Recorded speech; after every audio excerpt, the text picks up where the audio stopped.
অনেকক্ষণ দাঁড়ালাম।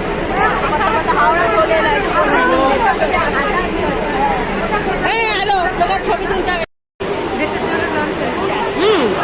কি সুন্দর বাবার ছবি আছে।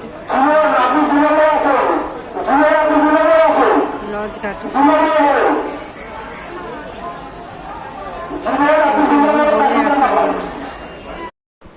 দুপুরে আজকে যে ভাজা, আলু ভাজা, পটল ভাজা, বেগুন ভাজা,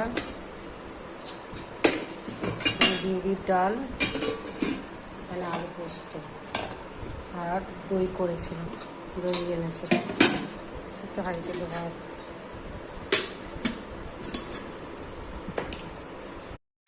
বন্ধুরা, আজকে রাতের খাবার হচ্ছে লুচি, আলু ভাজা আর হচ্ছে সন্দেশ। এই সোমবার আমাদের আজকে নিরামিষ, আর এমনিতেও শ্রাবণ মাসের সোমবার। ব্লগটা কেমন লাগলো জানাবেন, লাইক সাবস্ক্রাইব করবেন, সুস্থ থাকবেন, সাবধানে থাকবেন।